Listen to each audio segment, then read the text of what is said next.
Welcome to another podcast of the current situation Manchester United. This video is going to be based on Manchester United's next game against Norwich City tomorrow, and this video is going to be including the latest Manchester United news. First, I didn't even want to do any video today, it's me. If you could tell from my last video, I was suffering a lot with a sore throat, and the cold, it went to my nose, so my nose was blocked sometimes this week. And then yesterday, I'm clearing up. I'm getting better, but I'm not fully there as yet. It's me, but I just want to do this video and push out content for you guys. So the first piece of news, motherfucker. I stumbled on something and it said that on Facebook from Bleacher's Report. When I'm scratching my head, anytime I start a video, it's like either I'm scratching my face or I'm scratching my head or something. It said that Matic is going to quit Manchester United after 5 years. Now, I don't know if Matic is following Fernandinho's routine, but Fernandinho a couple days ago, stated publicly that he's leaving Manchester City for after 9 years. Much you 8 or 7 years at Man City. Now Fernandinho, given his years at Man City, has been a decorated center defensive midfielder, and whether you want to admit it or not, he's in the greats of the Premier League in that category of players. Is me what you think of the Makalelis, the Roy Keanes, so forth. Players of that ilk, he's going to be in that niche. So Matic, I don't know if he's trying to put his placement in that troops, but my man says he's going to believe in Manchester United after 5 years. And I think he's saying that because Fernandinho is saying it, so he wants to. I don't know. I guess he's begging for, not begging, but I think he wants a testimonial, or he wants to maybe a sending off, because Fernandinho is going to be getting a sending off. So I'm guessing Matic wants a sending off for himself, for himself and his family. I'll say this about Matic. When Matic came, persons were not expecting Matic to be the center midfielder that would release or get the best out of Pogba. We have gotten Herrera in 2014-2015, but persons thought that the midfield was not enough. Wait, when we got Herrera? Wait. Yeah, we got Herrera in 2014-2015. I'm losing it, man. But in when it comes to Pogba, persons thought Herrera would have brought the best out of Pogba, but that wasn't the case. So Matic, I think we need a midfielder anyway.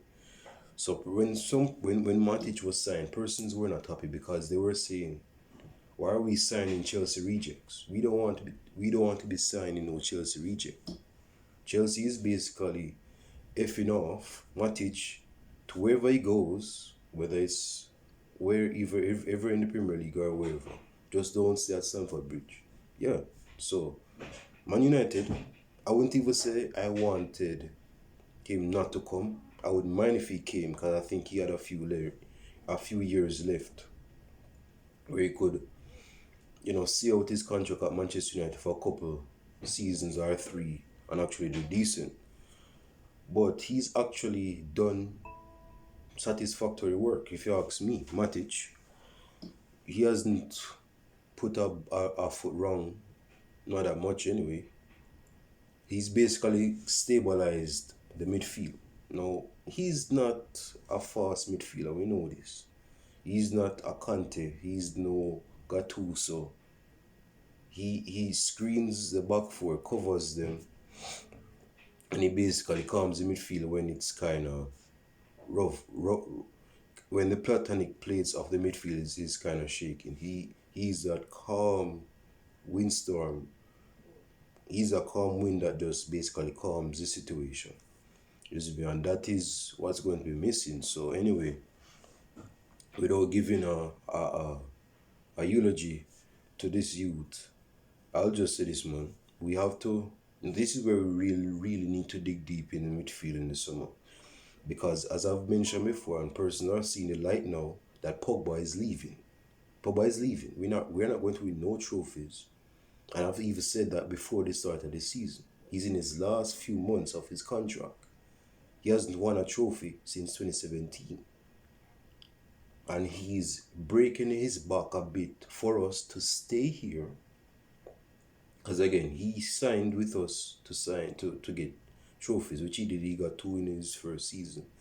But he wanted that to be a continual thing. And plus, those are not 2 trophies that are in line with Manchester United standards anyway. So, but he has basically compromised himself, sacrificed himself to stay at Manchester United for this long. So, seeing that Matic is leaving, downright definite, and Pogba looks to be leaving, we really need to concentrate on the midfield. The midfield needs a proper constructive work, is me. We need to get a defensive midfielder, a proper certified defensive midfielder.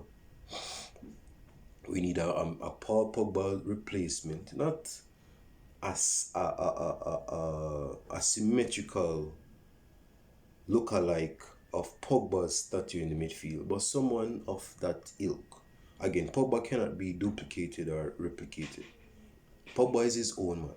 I don't think I've seen a player that plays like Pogba. I mean, persons say, well, Camavinga is a good shout. Camavinga, yeah, he brings that physicality, but he's not the same style, flair-driven like Pogba. Pogba is a man in his own lane. Not even Modric. And Modric is his own man. You see, Modric is born at the age of 36. So we need to really dig deep in the midfield category. Lingard is looking to be leaving. Another reason to be concentrating in the midfield. Andres Pereira, he's on loan, but this is not a youth that should be in our midfield, man. We have Fred, we have Scott McTominay that should be leaving, but he won't. Should be leaving, yeah. You have Bruno Fernandes that signed a 5-year contract, so he's not going nowhere. Much to the chagrin of some Manchester United fans that don't want him to stay at Manchester United. What else do we have? That's pretty much it, isn't it? So yeah, we need to concentrate on midfield depth, because the reason why Man City not to get this lengthy on Matic, but the reason why Man City has dominated for a good amount of years is because the midfield is not shallow. The depth of the midfield is not shallow. And it's not even about the quantity of the midfield anyway for Man City. They have quality midfielders in that midfield, whether it's on the bench, in the training complex, players starting, they have midfielders that can slot in. They have Gundogan, De Bruyne, that is 2 world-class midfielders as is. They have Bernardo Silva. They had David Silva. They had Yaya Toure, which wasn't world-class in his last season, but he was world-class back in his day, Yaya Toure. And they had a few others. And Pep Guardiola has evolved ever since. He's gotten players to come in and replace those that have left. So, yeah, man, and that relates to the first piece of news right here. So after that introductory start, we'll just dive deep into the first piece of news. It says here, what the hell was that?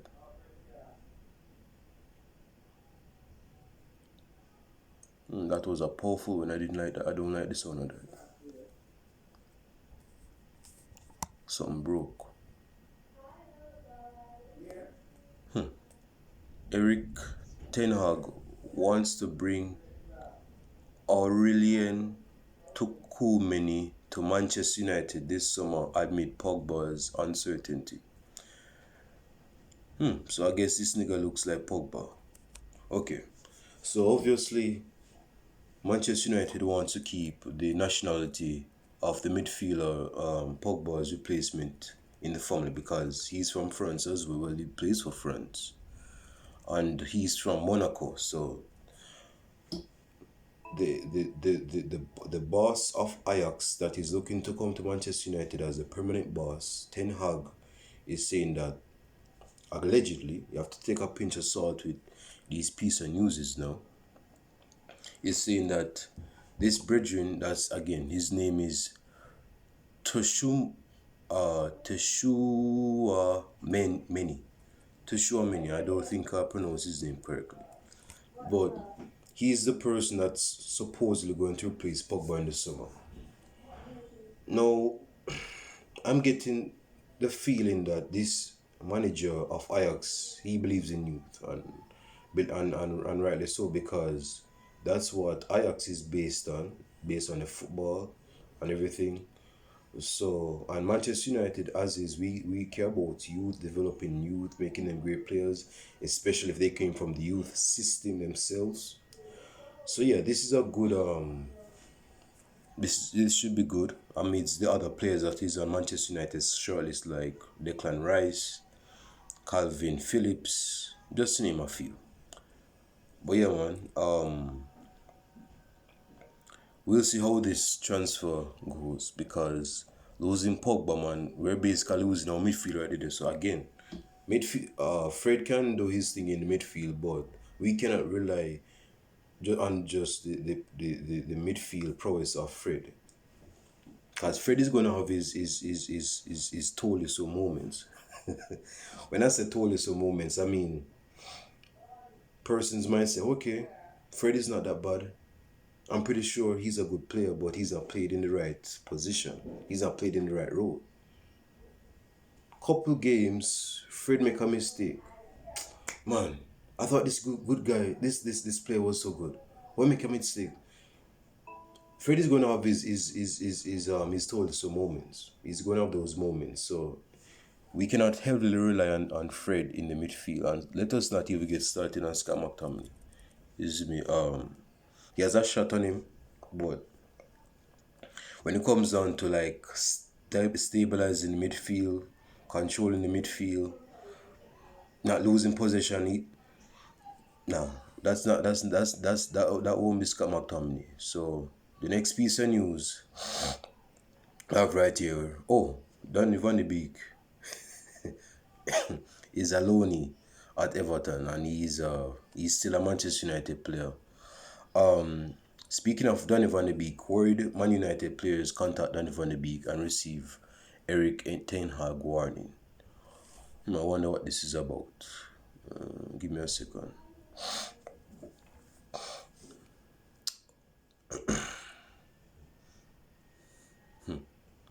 So Manchester United source says players have been in touch with Van de Beek, who played for Ten Hag's Ajax amidst fear of a one striker on your out policy. I mean, the thing is this, man. Some players are just going to need that extra chance to get things started. One strike won't get it in.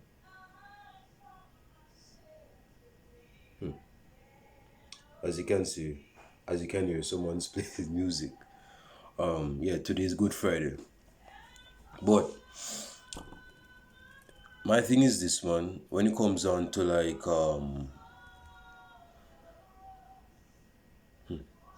it's annoying me. Anyway, yeah, man. Hey, if this is the policy of the manager, then he has compromised a bit because that is not going to work with the players at Manchester United. We know that we have a lot of spoiled Manchester United players that have brat mentalities, as I would call it, fat girl, fat brat mentalities. So a one strike on your out, that's not going to work with certain players, man. You see me? So yeah, again, Danny Van de Beek is again, if he wants to make it, he hasn't stabilized or established his name or his game in the Premier League, and he's been in the Premier League for like almost 2 years. So it's going to really take him quite a bit of time, as it may seem cliche, to really get his foot, his go grounded in the Premier League. So again, if that's the warning about Ten Hag, I mean, I'm all about the cutthroatness because that's what we needed anyway. But that that has to that can't be a main claim to fame. It just can't.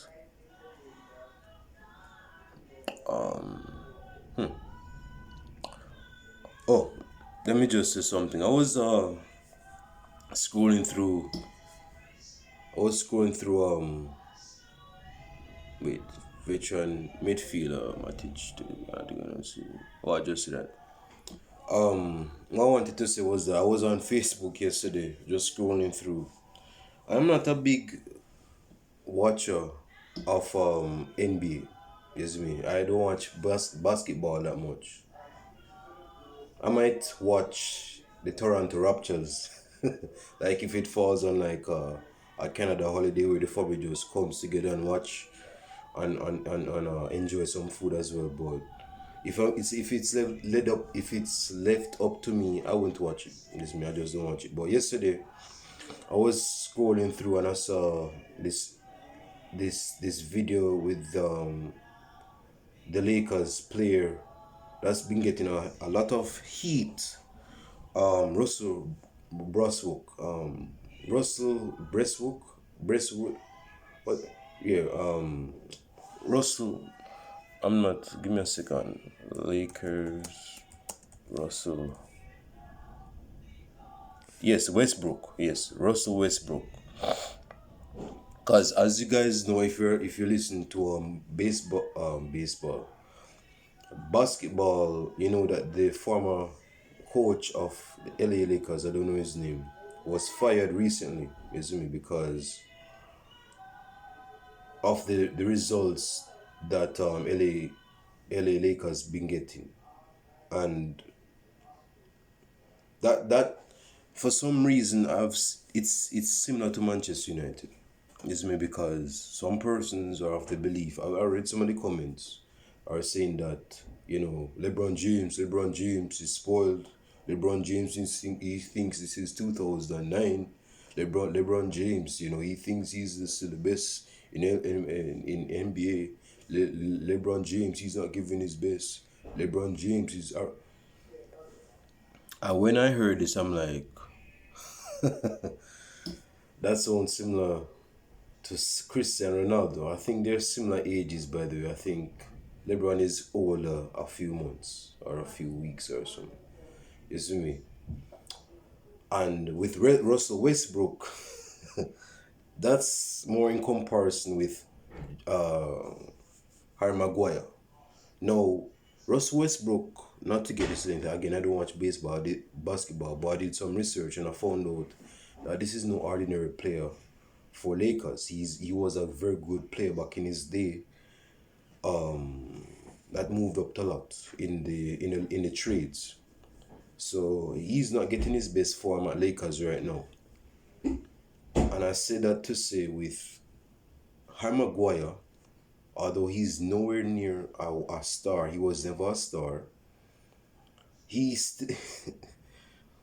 I'm seeing similar. I know I'm going on a tangent, but I'm seeing similarities with the LA Lakers side of Manchester United. They're not doing their best this season.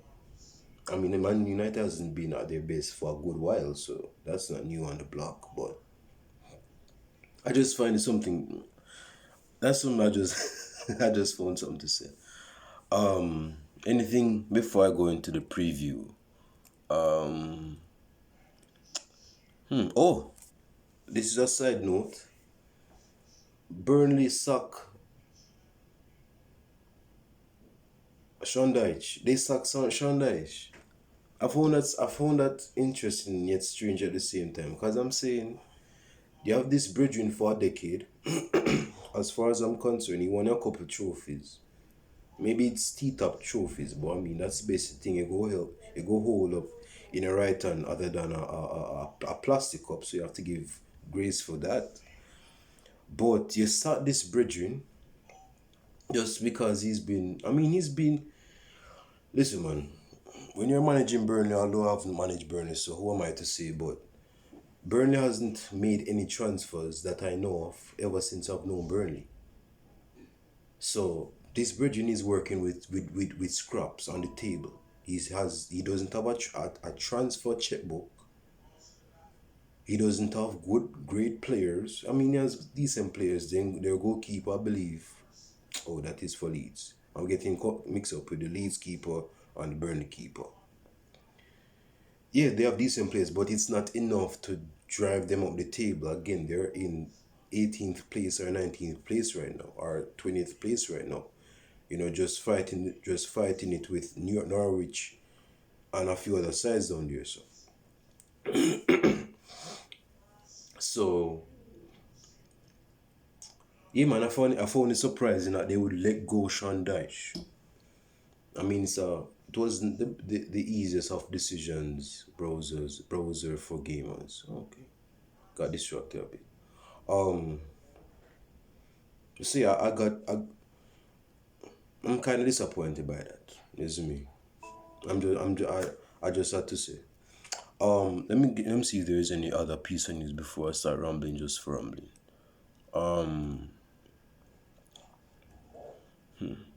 Yes, Matic is leaving after this season. Okay, let us get into. Okay, Marcus Rashford to start. Predicted starting lineup against now. Let us get into the preview of the Manchester United versus Norwich game tomorrow. We'll be on to Manchester United if Manchester United don't get 3 points. Not only 3 points, but we don't have a good game tomorrow against Norwich. Norwich, as you know, it is probably 19th, if not 20th in the table. They've been fighting relegation. This is me. They have gotten a new manager sometimes this season, the former Aston Villa manager. So this is a game where Manchester United. I mean, we shouldn't come out for the speed stick now. We should be pressing on because we're in 7th place. We haven't been this bad since Moyes. No, I think Moyes was gone by now. Hang on. No, Moyes got sacked either on the 28th or April 27th, April 20 something in 2014. Yes, so it's this month in 2014. Moyes got sacked for Manchester United. No, it's going to come up in a few days where it's going to be the anniversary he got sacked. But right now, side note, my man is doing bits at West Ham. West Ham is in the semi-finals of the Euro League. Barca got knocked out by Frankfurt. So right now, Manchester United, given that we're in 7th place, thinking that, we suck in Moyes. We're never going to be in this position after we suck Moyes. Never again. I'm not saying that we're going to make it our reality or destiny to finish 7th, but hell, man, we cannot be losing to Norwich. And if we lose to Norwich, we're going to cement our position in this 7th place position. And that cannot be. We cannot allow that to happen. We cannot allow that to happen. We cannot allow that to happen. We cannot allow that. This is Norwich, brethren. This is Norwich, not Northampton. And even if it was Northampton, we should still give them a whooping. But we have to win. Trash Norwich even. We have to win against them, man. We are playing at Old Trafford under the stadium lights, at the Stretford end. So Alex Ferguson stand, home advantage, home fortress, which isn't really a fortress because we have lost games at home this season and not last season. But despite all that, we still have to trash Norwich City, which will set the precedence of us winning the rest of the games. Because Arsenal lost against some other side. Yeah, they lost against Brighton. So they're dropping points. Tottenham is looking to cement their position in fourth place, and that looks that way. So we have to win the games that are in our way. We have to win the games that are coming up. We are not in the Champions League. We got knocked out of the Champions League. We're not in the Euro League. We're not in the FA Cup.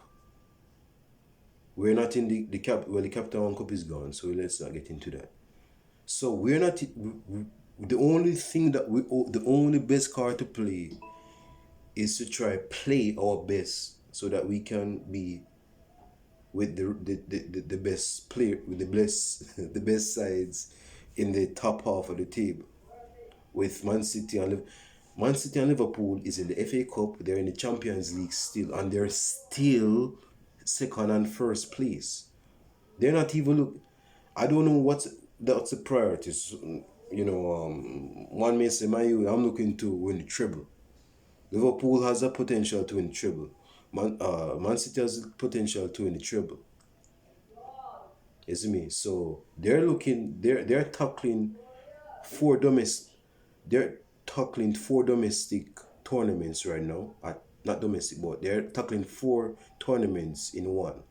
On 2 feet, Liverpool. City is tackling with three: the Premier League, FA Cup, and the Champions League. We have none of that. We're just in the Premier League. We're not even in a position of European qualification. You see me? So this is the best time, as the season is unfolding itself to an end, to try getting the table, man. We have the players to do so. At least yes, Pogba may leave soon, but at least start Pogba, man. Start Pogba.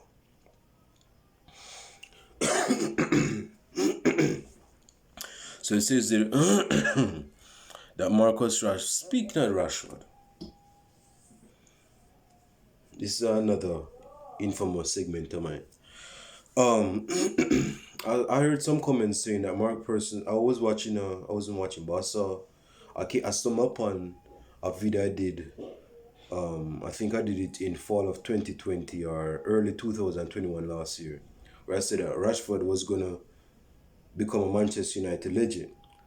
Now I don't know what I took at the time when I did that video to say that, but I guess he was in some form for me to say that. But me looking at it right now, yes, he has about 80 odd goals for Manchester United. Yes, we know that, but so what? Sterling is the second top scorer for Man City. You go say Sterling is a great player.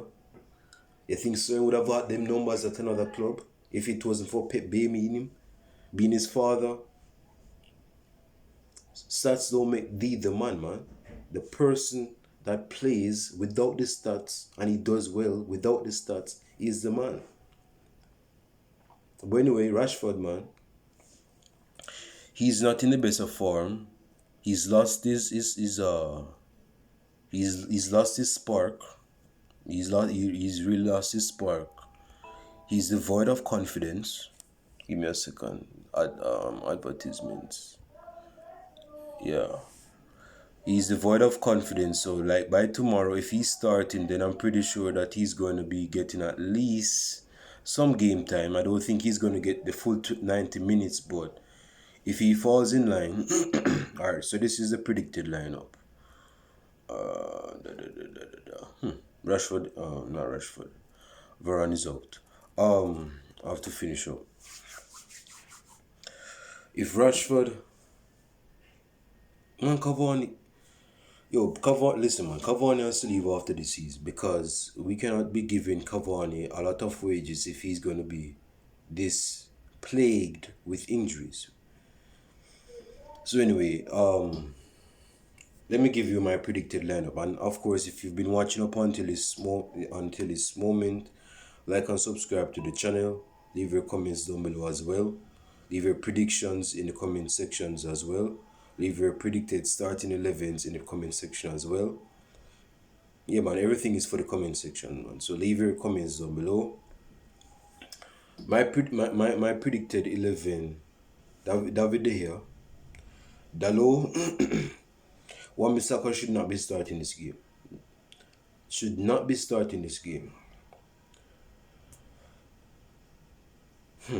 Werner. I think Werner has an injury currently. So I guess Victor Lindelof has come in the fold. Harry Maguire, unfortunately, I don't believe Luke Shaw will be starting, so I'm going to start Alex Telles, who has been getting quite a bit of criticisms lately. Alex Telles in the midfield.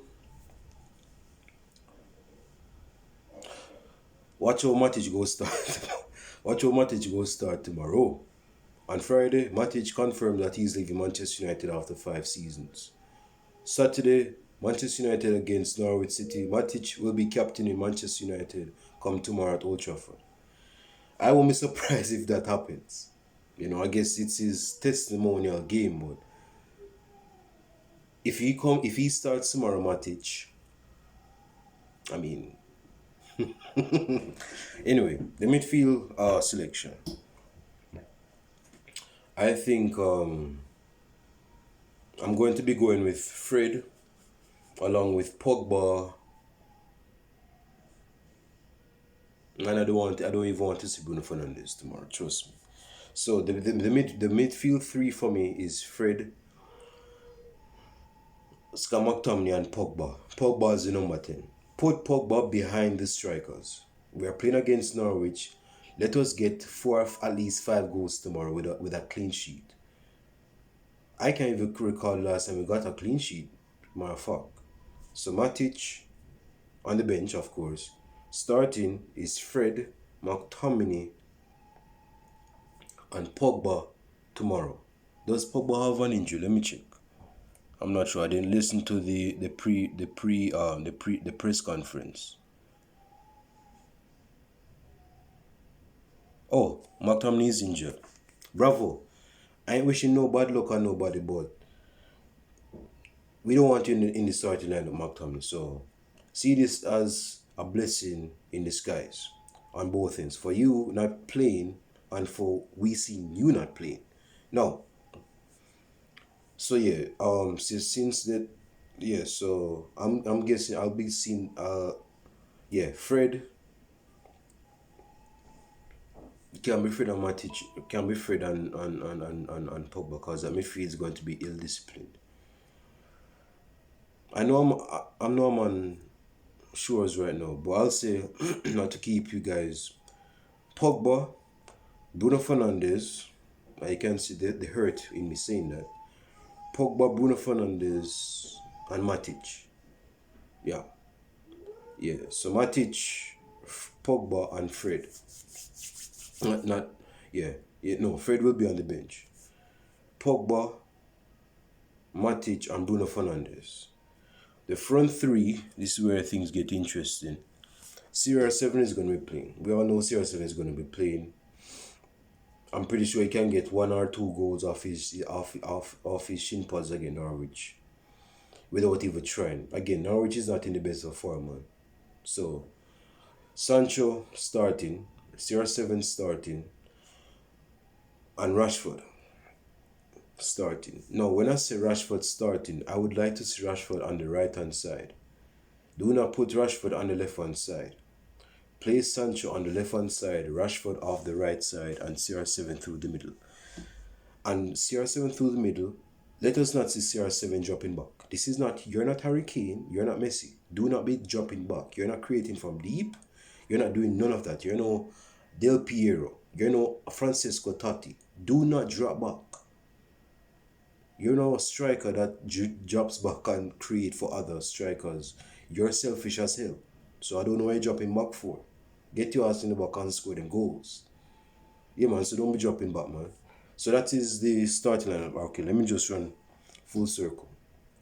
David De Gea, Dalot, Victor Lindelof, Harry Maguire, Telles, Bruno Fernandes. In midfield, Bruno Fernandes, Matic, Pogba. Front three, Rashford right, CR7 through the middle, Sancho left. Leave your comments down below on the prediction and the prediction of the score and the prediction of the starting 11 as well. If you leave your feedback in the comment section as well.